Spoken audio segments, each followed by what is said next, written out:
I'm not sure I've ever seen a box score like this. You're in a better spot when there's more of a balance, where the three-point shot is part of the game, not the entire game. I don't love this with just 3-3, 3-3-3. That's not the basketball I grew up with. Everyone is saying it. The three-pointer is killing basketball. But what if that's not entirely true? What if the three-pointer itself is dying? And even championship caliber teams who rely on shooting more of them are feeling the after effects. Because if the 2025 playoffs showed us anything, it's that the three ball is now the weirdest but most important place we've seen in years. We've watched the film, dove into new analytics, and uncovered the truth behind three-point shooting.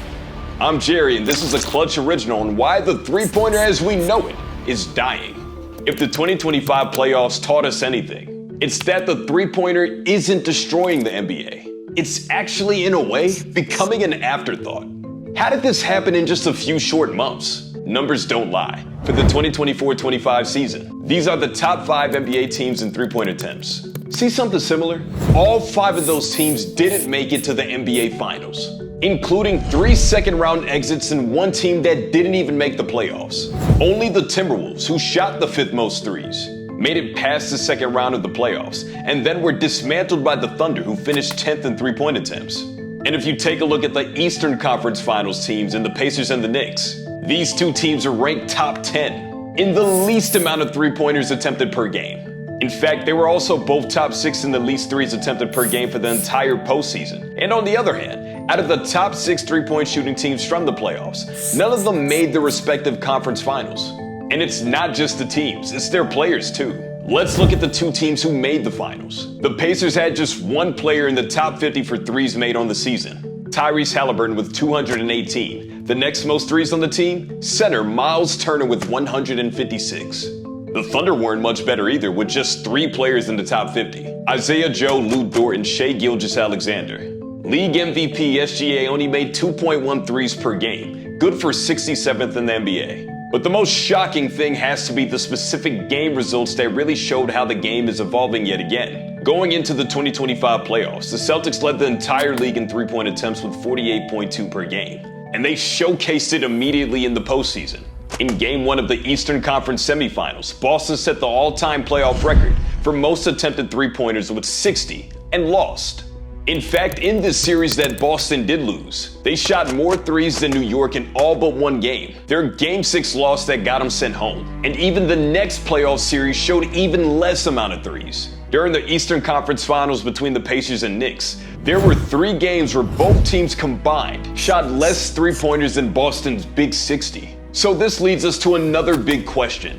Not is the three-pointer destroying the NBA, but instead is the three-pointer dying in the NBA. By the numbers, it's not. In 2024-25, an all-time record of 37.6 three-pointers per game was attempted, 2 more than just 1 season prior. But with that said, the playoffs have revealed its long-term limitations. Out of the top 10 teams that led the 2024-25 season in three-pointers attempted per game, half of them missed the playoffs altogether. Out of the top 10 lowest three-point shooting teams of the year, 8 of them at least made the play-in. 2 of them made it to the NBA Finals. But shot volume might not be the most important factor. Having a 3-ball in your arsenal is still pretty damn important. The best teams still make threes whenever it counts. Aaron Nesmith proved that in Game 1 of the Eastern Conference Finals by setting an NBA playoff record 6 threes in the 4th quarter, with 8 for the entire game, leading to Indy's huge Game 1 win over New York. But it's not just 1 game. The best teams can still shoot threes. You need more proof? Out of the top 10 three-point shooting teams by percentage, 9 made the playoffs. All 4 teams who made the conference finals were top 10 in three-point shooting, and the 2 teams who made the finals were in the top 8. So the best teams might not shoot the most threes, but they do make them at a higher percentage when it counts. And the game continues to evolve, from basketball played with all 5 positions, to big man dominance, to small ball, and spacing the court 3-ball. The NBA might just be entering a new era with hybrid positionless play.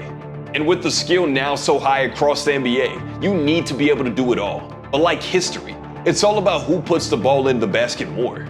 So is the three-pointer dying? No, you just need to be able to make every shot at an even higher percentage. But that's just the way basketball has always been.